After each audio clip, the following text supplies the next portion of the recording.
Saludos amigos. La estructura económica interna que generó más de 20 años de proteccionismo industrial dificultó la apertura del mercado interno, al punto de que el entonces presidente Balaguer, no obstante poseer la mayoría congresional, tuvo que imponer aranceles más bajos apoyados en un decreto ley de finales del año 1990, pasando por encima su propio Congreso. Sobra decir que los gremios empresarios de entonces no hubiesen dejado pasar por el Congreso la reforma a la Ley 299 que contenía el decreto ley de referencia, como lo permitieron 2 años después, en 1992, convencidos de que las fuerzas del mercado se le imponían. Con frecuencia se dice que el modelo de desarrollo dominicano es de origen altagraciano, o sea, impuesto por la alta divinidad de la Virgen de la Altagracia, considerada la protectora del pueblo dominicano, y si estos misterios han estado presentes, lo hicieron en coyunturas específicas que obligaron a cambios trascendentales en la dirección económica de la nación. La apertura del mercado interno fue obligada por factores internos y externos que se combinaron en el último lustro de la década de los 80s, como nos lo relata el economista Julio Ortega Tous. El presidente Balaguer había iniciado en el año 1990 con la llamada nueva política económica, que precisamente se inició en agosto del año 90, casi coincidiendo con la invasión de Saddam Hussein a Irak, a Kuwait, y el inicio de la guerra del Golfo Pérsico, que disparó los precios del petróleo a unos niveles nunca conocidos y que además permitió realizar un ajuste interno de esos precios de los combustibles que habían sido uno de los principales elementos para desarticular el modelo, la estabilidad que se había logrado hasta 1986 y que con las políticas de subsidiar el tipo de cambio que se le otorgaba a las importaciones petroleras creó realmente casi un fuego en la pradera de la economía dominicana entre el 87 y el 90. En ese momento, durante el periodo anterior que yo estaba en el Banco Central, realmente lo que más se preocupó a los hacedores de política y a los organismos internacionales fue cómo recuperar la estabilidad perdida. Recuérdate que en el año 90 hicimos casi fondo, con una inflación que llegó al 100%, con una devaluación masiva que pasó de 2.80 pesos en el 86 a 12 pesos en el año 90, que dejó el Banco Central sin reservas, que creó desabastecimiento de combustibles, el sistema eléctrico colapsó. Así fue. Y una inflación, una carestía de la vida inducida por esta inflación tan elevada, que el propio presidente Balaguer, luego de conseguir quedarse en la presidencia en el año 1990, pone en aplicación una llamada nueva política económica que consistía en ajustar las cuentas públicas, bajar la inflación, enfrentar los problemas de deuda externa, que estábamos en default con casi todos los acreedores internacionales, incluyendo los multilaterales. En ese momento, el impacto sobre la pobreza fue terrible, porque el principal impuesto a los pobres es la inflación, porque devalúa el pobre salario que ya tienen. Exprofeso, los chaeboles locales promovieron la Ley 69 de 1979, que creaba el régimen de internación temporal, una nueva versión de la manufactura especializada únicamente para suplir el mercado de exportación, lo que devino luego en un mejor definido régimen de zonas francas. Las zonas francas se favorecieron de la especial coyuntura que significaron el Acuerdo Multifibras de Barreras Arancelarias a Tejidos y Confecciones, a la Iniciativa para la Cuenca del Caribe aplicada por los Estados Unidos y al régimen de incentivo fiscal privilegiado o absoluto aún por encima del contenido en la Ley 269.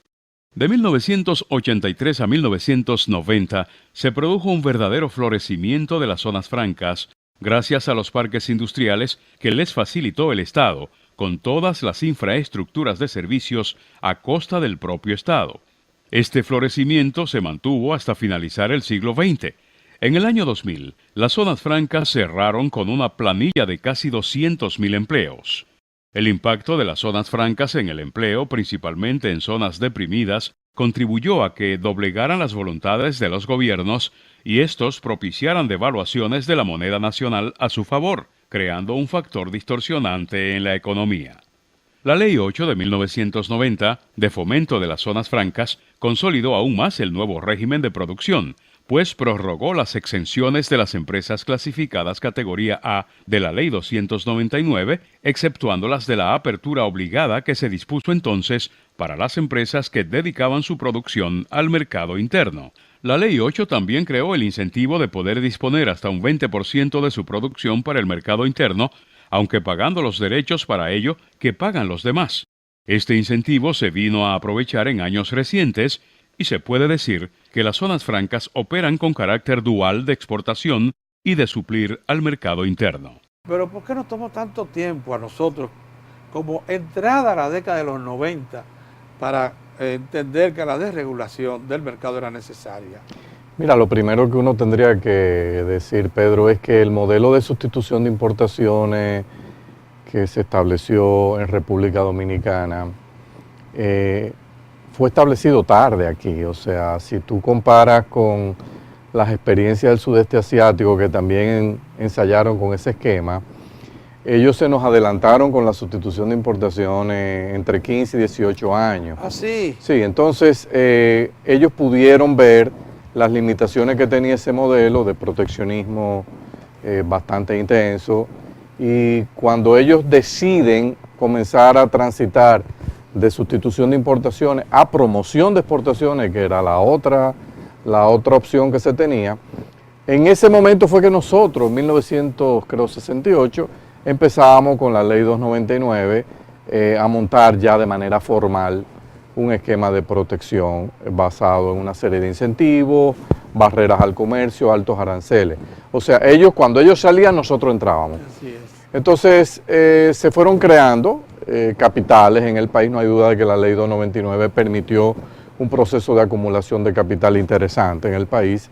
Se fomentaron ciertos nichos en la industria, donde diferentes grupos empresariales comenzaron a controlar espacios importantes del mercado interno. Gracias a la barrera arancelaria y no arancelaria, ellos disfrutaron durante un buen tiempo de altos niveles de protección. Eso les permitió acumular, y esa situación de beneficios adquiridos, de intereses creados, hasta cierto punto fue convirtiéndose en una especie de barrera para que en un futuro se pudiesen hacer reformas, porque desmontar intereses en cualquier sociedad, hacer reformas que alteren el esquema de distribución de renta, obviamente que es un proceso doloroso, es un proceso que tiene costos, y la clase política en el país tradicionalmente ha sido muy cuidadosa en cómo administra ese proceso de distribución de costos derivado de reformas. O en algún momento muy dependiente.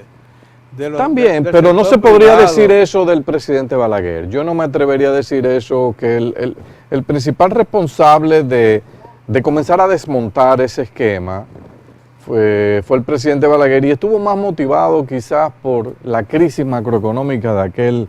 Entonces tú recuerdas 1988, 89, 90, los grandes déficits fiscales, la gran inflación, la caída de los ingresos fiscales. Y ante un momento de desesperación, el presidente Balaguer, escuchando propuestas, por ejemplo, que venían del PNUD, del Programa de las Naciones Unidas, que tenía un acuerdo con la Universidad de Harvard, que pudo aglutinar un equipo de expertos fiscales de categoría mundial. Recordarás también aquel griego Constantino Vaitsos que estuvo en el país, los tiempos de César Miquel. Y a partir de ahí se armó, a través del Secretariado Técnico de la Presidencia, estaba José Antonio Herrero, un economista cubano brillante que residía en República Dominicana y estaba trabajando en Ucamaima. Lograron armar todo un esquema de reforma que comenzó con el desmonte de los aranceles en septiembre del año 90, con un decreto ley del presidente Balaguer. Yo recuerdo que estaba en Palacio ese día que el presidente Balaguer anunció eso, que eso iba por decreto, y tenía un industrial a mi lado que me decía, pero Andy, no entendí, ¿cómo que esto entra el 15 en vigencia ahora, el 15 de septiembre? Pero eso tiene que ir al Congreso. Digo, no, es que él está diciendo que lo va a pasar por decreto. En el fondo ellos saben que si lo meten al Congreso, eso se va a dilatar mucho tiempo ahí y no pueden esperar. Entonces, de manera administrativa van a iniciar con la reforma y después esperarán la aprobación. Pero eso es inconstitucional. Digo, puede ser, pero ya es una decisión que tomó el Ejecutivo. Sería bueno que ustedes le digan a él que eso es inconstitucional. Y ahí mismo se acabó la discusión porque no le iban a tocar ese tema. Después de todo, el golpe no era tan dramático porque no olvides que aunque los aranceles eran muy altos, Aduana antes del decreto calculaba los impuestos sobre la base del 1 por 1. Ah, sí, sí. Claro, entonces cuando se mete, cuando se mete la baja arancelaria, eso lo recuerda muy bien Kuki Giuliani, cuando se mete la baja arancelaria dramática, al mismo tiempo se metió en aduana la tasa de cambio del mercado libre para liquidar. No satisfizo a Giuliani, porque Giuliani, a Héctor, sí, que esperaba una mejor repercusión. Bueno, pero las recaudaciones, tú recuerdas que volaron, o sea, sí, el presidente Balaguer se sintió muy contento porque la reforma arancelaria, en vez de tumbarle las recaudaciones, se la aumentó, le ayudó a reducir el déficit fiscal. La inflación se dio. En esos momentos, yo creo que ya, no sé si estaba ya Toral en el Banco Central, no recuerdo, pero creo que sí, que estaba. Era horroroso todo el movimiento inflacionario que se crea desde mediados de 89 hasta casi todo los 90, sí, hasta que se produce esa acción. Y cuando uno ve pasado el tiempo ya, uno tiene que reconocer primero que muchas industrias nuestras, quizá en un principio con mucho temor, pero con el tiempo se fueron acomodando a las nuevas reglas, fueron mejorando la calidad de la presentación de sus productos, aumentaron la variedad, crearon divisiones de comercialización interesantes, donde formaron alianzas estratégicas con multinacionales para ellos traer parte de los productos que antes envasaban aquí o producían aquí, lo traían directamente. Y entonces hicieron una mezcla interesante y lograron los grupos industriales grandes preservar posiciones porque tenían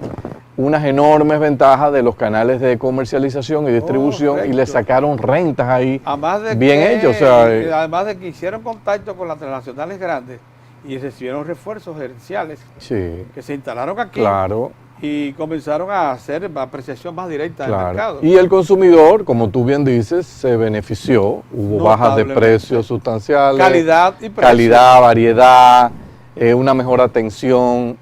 Si bien desapareció el acuerdo multifibras a partir del año 2005, que hizo tambalear a las zonas francas, perdiendo más de 50.000 empleos, mayormente ligados al sector textil, una reorientación de su estructura productiva combinada con mejoras salariales y de trabajo en los mercados competidores del oriente y del sudeste asiático le ha permitido un segundo aire a partir del año 2010. 92 como el año en que se establece la reforma fiscal, la reforma tributaria, se crea la bolsa de valores y también junto con todo eso vino el concepto que no lo manejábamos bien del neoliberalismo. Es cuando entendemos que el neoliberalismo era mucho más que la simple apertura de mercado, era también una apertura mental.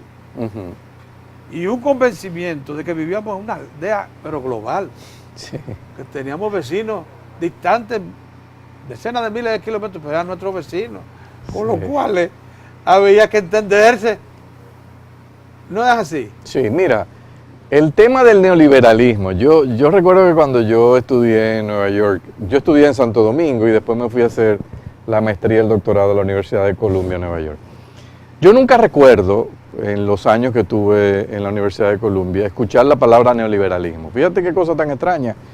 Eso allá no, como que eso no existía. De regulación, sí. No, no. Apertura de bueno, mercado, sí. Sí, eso sí, pero el término neoliberalismo, cuando yo llego a República Dominicana y empiezo a escuchar esto, que es el neoliberalismo, digo, Sí, pero bueno, ¿qué es lo está que es el bien. neoliberalismo? O sea, déjame tratar de Sin ver, pues, embargo- esto parece que es un fantasma. Y yo era el padre. Y ya- Lo grande es que yo era el padre de una criatura que yo no entendía lo que era. Digo, no, yo tengo que Por demás era entender. un demonio. O el con demonio. respecto- Con respecto El demonio. al establecimiento. Exacto, digo, déjame ver qué es lo que es el ¿Qué es animal este, porque yo no lo... Y cuando empiezo a ver, no, que esto es el consenso de Washington. El consenso de Washington. Bueno, yo me meto a ver lo que es el consenso de Washington y veo una serie de Señora Táchira, recetas. señor Apertura Bush, de la economía, digan eso. reformas tributarias sensatas, estímulo a la inversión extranjera, mercados laborales flexibles, política monetaria más o menos razonable, derechos de propiedad claramente establecidos. Yo decía, pero todo Moneda eso... libre Yo de- veía todo eso y digo, a mí me hace sentido común. Si esto es... Moneda libre de control. El neoliberalismo, esto no es malo. Es más, y hablaba de regulación de los mercados financieros. O sea, porque ahí hay un punto que yo Se le creo que hay atribuye que al rescatar, neoliberalismo, que es la no de es. regulación total. ¿Dónde- la libertad dónde absoluta es que- de los mercados financieros? Una pregunta. Usted antes de una crisis grande Óyeme, del mundo. óyeme una cosa. De los ¿Dónde es que más se ha utilizado este término del neoliberalismo y que el neoliberalismo se ha aplicado así de manera salvaje? América Latina. No, pero después Y corrió a Europa. Está bien, pero América Latina, tú dices América Latina, bueno, ¿y dónde es que mejor se regulan los mercados financieros y bancarios de la región, del mundo? América Latina, ¿por qué? Porque desde hace años los gobiernos latinoamericanos y el Fondo Monetario llegaron a un acuerdo. Como nosotros tuvimos crisis bancarias tempranas Qué en la cosa más región. interesante. Pero oye, Óigame una cosa, es verdad que en América Latina es donde mejor se regula todo el sistema pero financiero. claro. Si usted le echa un vistazo al sudeste asiático, al África, a Europa, no encuentra No, regulación tan severa como la nuestra. Aquí porque nosotros tuvimos crisis de banco en los 60, 70, en Chile, ¿no? Y ahí se aprendió la lección de qué pasaba si usted dejaba suelto eso. Entonces, eso se reguló con apoyo del fondo y es una de las áreas de reforma que más se ha avanzado en la región. Entonces, ¿culpamos al neoliberalismo de eso? Entonces, cuando yo oigo lo de la crisis de Estados Unidos y tú analizas, aquí trajeron a Alan Greenspan hace unos días al país y yo decía, bueno, nosotros siempre vamos con un rezago porque Greenspan ahora mismo nadie le interesa escucharlo en los Estados Unidos porque está considerado la tercera figura responsable de la crisis bancaria y financiera Pero que hubo allá. de eso no nos hemos enterado. Porque Greenspan era un pensador ferviente creyente en que los mercados se autocorrigen y Sí. se autorregulan. Después reconoció de la crisis, digo, estaba equivocado, los mercados financieros necesitan regulación. Entonces, el problema en Estados Unidos fue que Y esa en eliminaron... algún momento no fue tu filosofía también. Claro, que No, pero no el mercado financiero, pero no lo financiero, porque lo financiero tú estás administrando recursos de terceros. Si eso no es tuyo y a ti te dicen, haz lo que tú quieras, pero ven acá. Es que, ¿Me sirvo de él? Pedro, detrás de todos los procesos económicos está el ser humano. Y si al ser humano tú no lo le dejas en pones libertad. límites en materia, si tú estás administrando lo tuyo, a mí no me importa. El banco tú lo hiciste 100% con capital tuyo y tú no tomas depósito. No te preocupes, róbatelo, hazte lo que tú quieras. Ahora, tú estás tomando recursos de terceros y ahí empieza un proceso de confusión donde tú no sabes en un momento qué es tuyo y qué no es tuyo.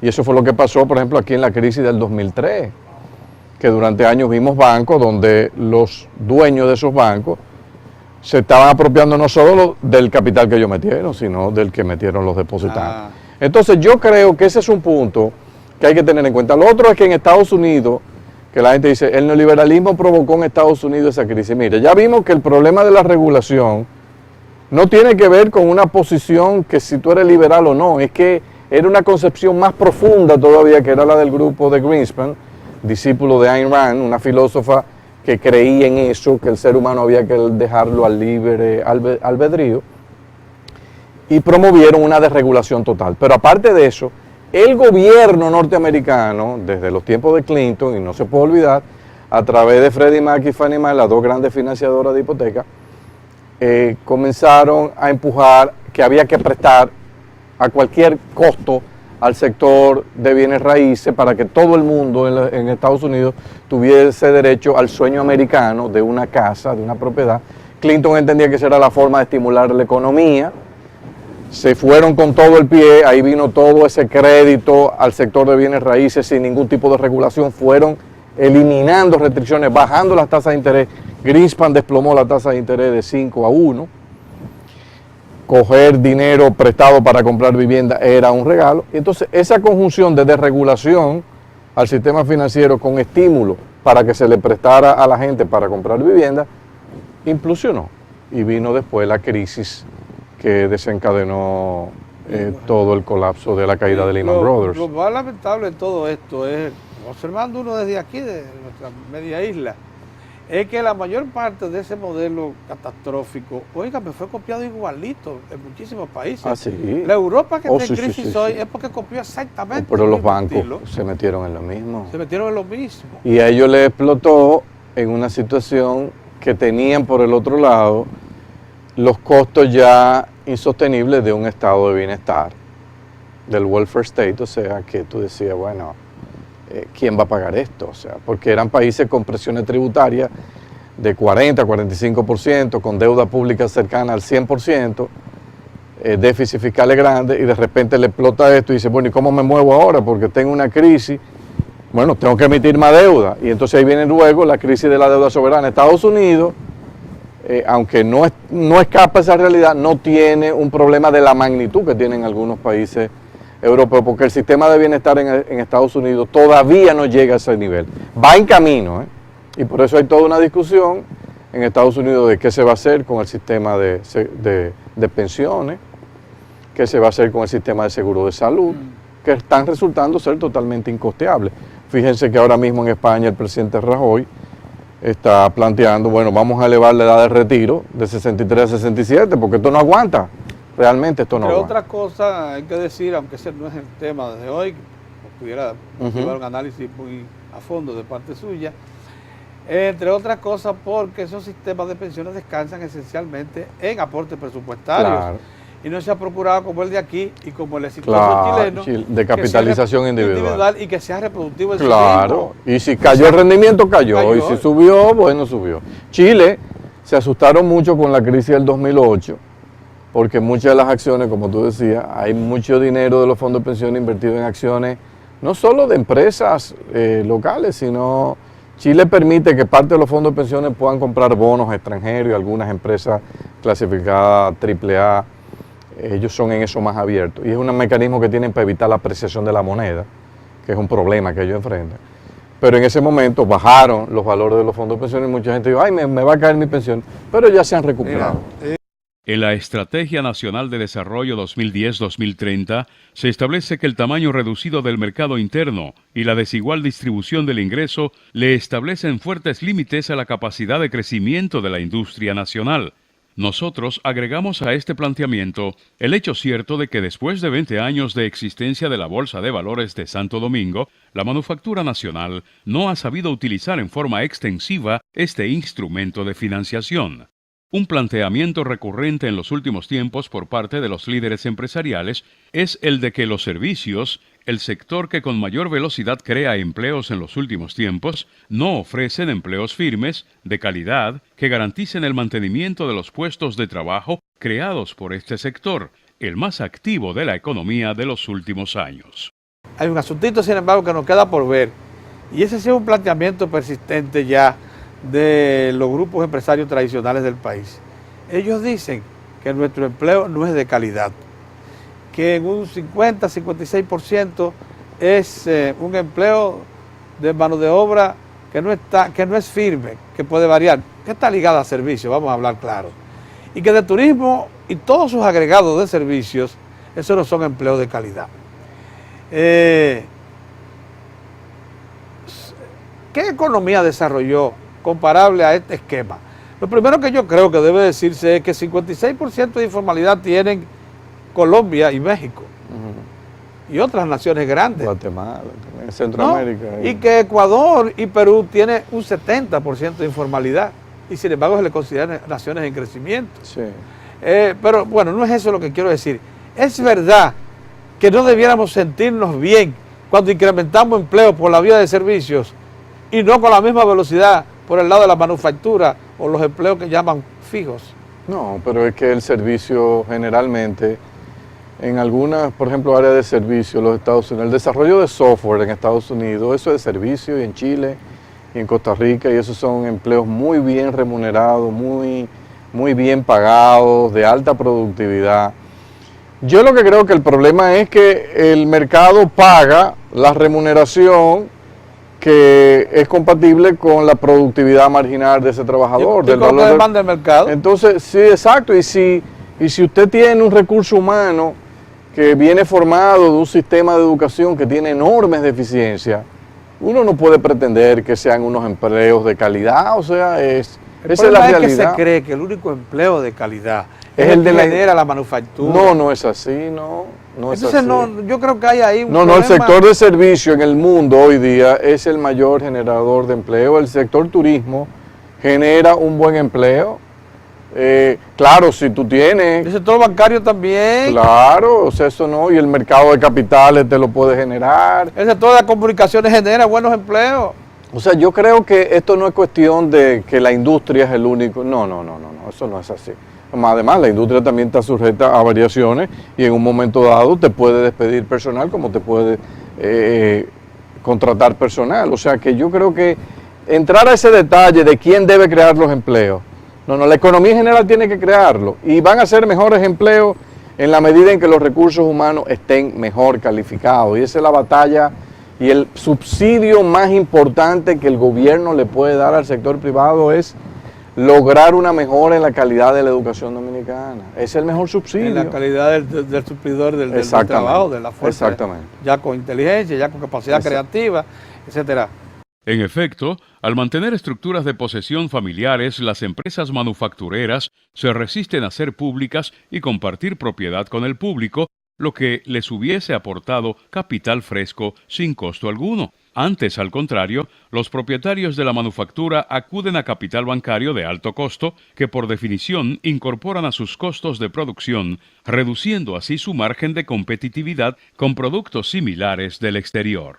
La apertura del mercado, la desregulación de la economía, los conceptos del neoliberalismo, o sea, liberarnos mentalmente y asociarnos. Ahora hay quienes le temen seguir asociándonos. Y dijeron, ya está bueno, nos pusieron un freno. El sector gremializado de los empresarios no quieren más asociaciones de libre comercio. Dice que con lo que tenemos es suficiente.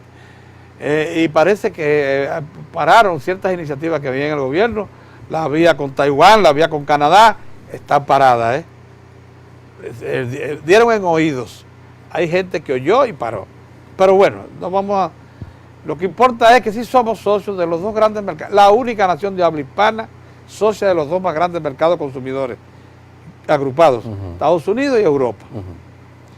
La pregunta es, ¿usted cree que el modelo ha demostrado que es capaz de crear riqueza? El modelo que se sustenta en agropecuaria, con agroindustria de la caña, el modelo que se sustenta en manufactura, que por cierto resistió, si bien no aporta el 36% y en algún momento aporta el 24% del Producto Interno Bruto, se ha transformado la minería en un segundo aire, extraordinario, segundo aire, y el turismo con servicio. ¿Usted cree que ese modelo luce bien compensado? Pero claro que sí, yo lo que creo que hay que seguir trabajando en las reformas pendientes y eso va a ir retroalimentando el modelo. El problema es que a veces los modelos dicen, se agotó el modelo.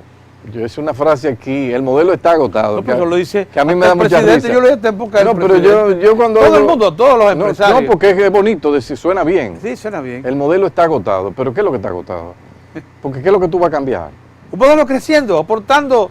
Si tú lo comparas con el resto de América Latina, el modelo no está agotado. Ahora, que el modelo necesita un sector eléctrico que sea más eficiente, sí, pero eso no es culpa del modelo. Es un ajuste del modelo. Es un problema de un sector donde se han querido violentar los principios fundamentales de una economía de mercado. El sector educativo, ¿eso tiene que ver con el modelo? No, eso fue una decisión de política que durante décadas aquí no se le dio importancia a la educación. Las inflexibilidades del mercado laboral, el hecho de que los sobrecostos laborales en República Dominicana representan el 63% del salario. Bueno, eso es una culpa del modelo, no, es una decisión política y social y económica que se tomó en un modelo, en un momento, y que necesita un proceso de revisión, porque aquí cuando dicen, no, que el salario mínimo aquí es bajo, un momento, multiplíquelo por los sobrecostos, y después que usted compare con el resto del continente, dígame si le da que bajo o no, dada la productividad que tiene. Entonces yo lo que creo que hay que ir revisando política cambiaria, ver si ha sido la más adecuada o no la más adecuada, si nos ha permitido acumular reserva o no, la política de transparencia de estado financiero, qué ha hecho el país para que nuestras empresas puedan tener estados financieros más transparentes y puedan entonces generar la demanda que quizás está buscando el mercado de acciones. Entonces ese es el tipo de cosas. Yo creo que en realidad el mejor modelo del mundo para mí es el modelo que se basa en el sentido común. Entonces, el sentido común nos traza algunos parámetros y principios, entonces uno lo sigue y le va a ir diciendo ese modelo, mira, te está fallando esto, por esto, por esto y por esto, resuelve. Que la generación es cara, que las redes son ineficientes, que mucha gente se roba la luz. Bueno, vamos a ver qué han hecho otros países que han tenido ese problema para resolver eso. Así mismo. Y entonces eso es lo que hay que pero el modelo, todo eso es realmente, hay un asunto, a menos que nos quieran llevar a decir el modelo se agotó y lo que debemos es resucitar muertos del pasado. Bueno, eso ya es delicado. Pero sumamente delicado. Regresar a los incentivos que caracterizaron la ley 299, para mí sería... El mejor incentivo que el gobierno le puede dar a la industria es invirtiendo con calidad en educación. Eso es lo que yo creo. O sea, están demandando también nuevos... Y resolviéndole el tema eléctrico. Están demandando recursos financieros suficientes, facilidades de crédito. Pero pueden ir al mercado de capitales y limpian los y abrir sus empresas claro, al público para que podamos adquirir acciones. Claro. También que la limitación del país en la exportación de manufacturas no radica en su capacidad de producción, sino en la falta de orientación de esa capacidad hacia bienes internacionales comercializables. El reto, por tanto, es definir un modo de desarrollo industrial para el porvenir y adoptar políticas activas para promover los tipos de inversión que se desea atraer. El modelo de desarrollo dominicano, que se sustenta, como ya se ha dicho, en primer lugar, en la agropecuaria relanzada con la agroindustria de la caña y de otros productos del agro como el tomate, los cítricos y muchos otros frutales, granos, palma africana y otros más. Un modelo que también se soporta en la todavía firme manufactura para el mercado interno y exportación y en zonas francas redivivas y diversificadas. Con un tercer sector que como el turismo es motor que impulsa los servicios de comercio, bancarios, telecomunicaciones, transporte aéreo y marítimo, el modelo de desarrollo económico dominicano ha venido ahora a ser reforzado por la minería con calidad mundial. El comercio ha estallado de forma tal que las plazas comerciales de Santo Domingo y ciudades como Santiago se asemejan a las más avanzadas y atractivas de cualquiera otra nación latinoamericana. Por de pronto, son las más bonitas y mejor suplidas de Centroamérica y el Caribe, agregando un incentivo de calidad a los casi 5 millones de extranjeros que nos visitan. La minería vino por sus fueros, cuando la creíamos prácticamente desaparecida. Hay que reconocer que hasta el año 2004 aquí solo estaba activa. Falcon Bridge venía de crecimiento, había desaparecido ya Rosario, no existía, y ahora tenemos 4 mineras activas. Está Corporación Minera Dominicana Cerro Maimón, extrayendo cobre y exportando cobre a China. También oro y plata, pero en segundo orden. Tenemos a Barrick Gold y Gold Core explotando oro y plata. Está pendiente de incorporar cobre y zinc, que lo tiene en cantidades enormes. Está Falcon Bridge en un 50%, pudiera llegar a un 100% si le dan Loma Miranda, que lo necesita. 15% nada más de Loma Miranda es lo mineralizado. Y está también una minera en la antigua presa de Colas de Rosario, una minera australiana que está extrayendo de ahí 850,000 onzas de oro y 5 millones de onzas de plata en las lagunas. De manera que tenemos 4 mineras activas.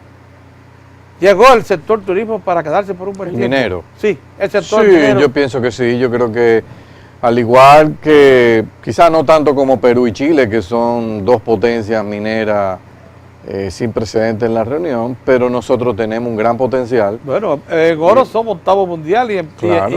y en ferroníquel séptimo mundial. Sí, no, definitivamente hay un gran potencial para que la minería se convierta en una de las principales fuentes de ingreso de divisas del país, de atracción de inversión extranjera y de fuente de ingreso para el Estado. Yo creo que el éxito que puede tener este sector es en la medida en que las empresas entiendan la enorme responsabilidad que tienen en el país del cual están extrayendo recursos, y es que tienen que hacer un aporte significativo al Estado para que el Estado entonces pueda devolverle a la población eso en servicios de educación de más calidad, salud, etcétera. Y yo creo que en esa línea todo el mundo vería con muy buenos ojos el renacer de la industria minera en Un asunto República que te Dominicana. toca ya para concluir. El sector empresarial tradicional, muchos de los que han estado ligados a lo que yo llamo las últimas 3 o 4 generaciones de impulso al desarrollo, se preocupan por lo grande que ya es el sector comercio, de cómo se abren nuevas estructuras de comercio, muy modernas, muy elegantes, y dicen que eso no se puede sustentar. ¿Qué es lo que realmente determina la apertura de un gran negocio de comercio, de un Sambil, de un Ágora y de los demás? Bueno, yo me imagino que todo el que invierte ahí anda en busca de una rentabilidad, detectó una oportunidad de rentabilidad ahí. Yo no sé qué análisis hicieron, cómo evaluaron el ciclo económico, qué fue lo que estimaron, qué fue lo que proyectaron, pero ellos libremente, sin pedir ningún incentivo fiscal, se metieron y hundieron su capital. Sí. Si al final fracasan, bueno, fracasaron, yo no creo que el costo para el Estado va a ser Mucho de ellos es capital fresco que vino del exterior. Están creando empleos. Están creando empleos. Hay un momento ahora, yo por ejemplo conversaba con alguien hace unos días que me preocupaba todas esas inversiones en esos grandes centros comerciales en un momento en que la economía está aquí aguantada porque el gobierno, para mí particularmente, se le fue la mano en el ajuste fiscal, principalmente en la contracción del gasto. No como mucha gente dice que, no, esto se debe a la reforma fiscal, a la reforma tributaria. No, eso es equivocado. Eso es una pequeña parte. El principal problema del estancamiento es que el gobierno ha recogido el gasto como lo planteaban los empresarios. Eso es lo más grave. O sea, yo siempre alerté, no se lleven de la posición del empresariado que está planteando reducir el gasto en tantos miles de millones de pesos. Si lo hacen, van a trancar la economía. Bueno, pues no está trancada. Mira, está en términos de las ventas, si tú te llevas por las ventas que registra la DGI, han caído en aproximadamente un 10, un 12% en el primer trimestre del año. Entonces, eso te dice a ti que algo pasó.